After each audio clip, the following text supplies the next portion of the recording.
right, how we doing? Doing pretty good. Good. My name is Chris Shelton. I am the student physical therapy assistant today. I'll be working with you.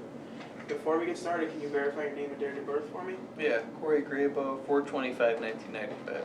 All right, that's great. Well, Corey, how you feel today? Pretty good. Pretty good? Yeah. All right, well, the reason why I'm here today is we're going to be doing some annual muscle assessments to your cervical, your neck muscles, and then also your trunk muscles. Okay. So, providing a manual muscle test, we're just testing the strength out of those muscles, and it's usually graded from a 0 to 5. 5 being you're able to do the full range of motion and provide resist full max resistance, and I'm not able to break your hold at all. 4 is you're able to do the full range of motion, but you're only able to provide little resistance. And then 3, you can do the full range of motion, but once I provide any resistance, you can't do it at all. Okay? Yeah. And then anything lower than that, 2 and 1 and 0, you're going to be assessed in gravity min. And then a 2, if you receive a score of 2, you'll be testing your gravity min, and you'll be able to do the full range of motion.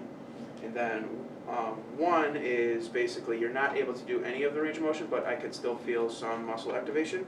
And then 0, there's no muscle activation at all. Okay? All right, do you have any questions before we get started? No. All right. Good. So the first ones I'm going to assess on you are your neck and head flexors. Have your scalenes and your scalenes. So the first one we're going to do is your capital flexion. Okay. So anytime you hear capital flexion or extension, it's basically that yes or no, that nod. Okay. So what I want you to do is do that nod. Good. So you're able to do the full range basically, and then as you do that, I'm going to try and resist you a little bit. Okay. Okay. So go ahead and do your nod. I'm going to resist under your chin here, and don't let me pull. Ready? Good. Good. Good. Hold it. Good. That's awesome. That would be a score of 5. And now we're doing cervical flexion. So basically, you keep that chin where it's at, and you're just going to lift basically your chin to the ceiling. So straight on up. Yeah. Hold that position. Don't let me push down. Okay. Good. Go. Good. That's a 5 as well. And then the last one I'm going to assess in this position is your sternocleidomastoid. Those are your muscles right here inside of your neck. Okay.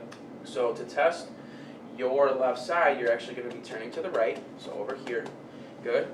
And then go ahead and try lifting your head up off of the table. Good. And I'm going to push right here. I'm going to push on down. So don't let me push down. Ready? Go. Good. That would be considered a 5. Now go ahead and turn to the other side. And we're going to be assessing the right side here. So go ahead and lift your head. Don't let me push down, okay? Push. Good. All right. That would be 5s across the board. Okay. Awesome. Now we're going to do your extensors. So do me a favor. Go ahead and turn onto your stomach. And I'm going to actually have you come towards me a little bit. Okay. We're going to be hanging off the table a little bit. Your arms will be at your side. Good. So again, capital extension and then just cervical extension. Okay. So let's do the capital extension first. So you're going to actually nod up. You're going to look straight ahead. Don't let me push down. Okay? Ready? Go. Good. That would be a 5. All right. Now you're still looking at the ground. Lift this head on up right here. Good. Don't let me push down. Okay? Push. Good. All righty. Feel okay? Feel good. All right. Go ahead and scoot on down. We're going to actually get uncomfortable a little bit. All right. While you're on your stomach, we're going to be doing trunk extension. Okay?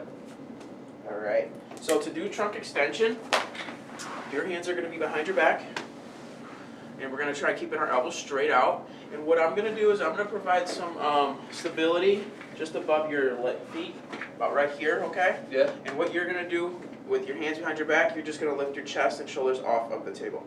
Try and hold that for a few seconds, okay? And what I'm looking at is to see how much you're using your legs and then how much you're able to get off of the table. Okay? Yeah. So, are you ready? Yeah. Go ahead. Hands behind your head. Good. Lift on up. 1, 2, 3. Looks good. All right, relax. That would be considered a 5. Okay. That was really good. Okay, good. All right. 2 more quick tests for me. So, let's go ahead and flip on over to your back. We're going to test your trunk flexion, okay? So kind of similar to what we just did, your hands are going to be behind your back. Good. And what you're going to be doing, I'm just going to kind of provide some, again, resistance here just to see how your feet are doing. So go ahead and push them forward together for me. And what you're going to be doing, you're going to be kind of doing a crunch. You're going to be keeping your arms spread and then just lifting up towards the ceiling. Okay? And then what I'm going to be observing is to see if your inferior angle, that bottom part of your scap, your shoulder blades are getting off the table. Okay? So, ready? Yep. All right, 1, 2, 3, go. Lift. Looks good. Go ahead and relax. Good. That would be considered a 5. Okay. All right. Last test I have for you, I promise. I'm going to get out of your way, okay? All right, good. All right. So, we are going to be testing straight leg lowering, okay? So what I'm going to have you do, I'm going to go ahead and run through it before we get started. Okay. Okay? Yep. So you're going to actually bend your knees and your hips a little bit, Okay. basically 90 degrees. Okay. And then I'm going to be providing some tactile stimulus just underneath your lower back here. Okay. All right, so with your knees up, you're actually going to be squeezing your core and pushing into my hand here. Okay. You feel my hand? Yep. Okay, good. That's just going to kind of make sure your pelvis is going to be in neutral position, and also you're going to get that post-pelvic tilt. Okay. Okay, so your PSIS will be actually a little bit elevated. Okay. Okay? So, let's try that first, okay? So go ahead and lift up your feet for me, about 90 degrees. Go ahead. All right, push into my hand. So now, slowly, straighten out your legs. Good. Hold this position. Squeeze, squeeze, squeeze. Slowly lower your feet, your legs. Squeeze, squeeze, squeeze, squeeze, squeeze, squeeze, squeeze, squeeze. Don't let up, don't let up. Good. Relax. You're good. It is about 70 degrees. You can go ahead and relax. Good. Okay? That was good. That would be considered about a grade 3. Okay? Okay. Now, it's tough. That's a grade hard 5, a grade 5 is basically you're getting almost all the way to the lower part of the table, like a 0 out of, like 0 degrees to 15 degrees is basically a 5. I don't see many patients getting a 5. Yeah. That was really good though. Okay. All right, so that was the end of our manual assessment test. Do you have any questions for me? No? You sure? Yep. All right, well here's your call aid. Your bed rails are up. Can I get you anything while I head out? Good to go. All right, you have a good day, sir. Yeah, you too. Thank you. All right. Do I just hit the stop button? Yep.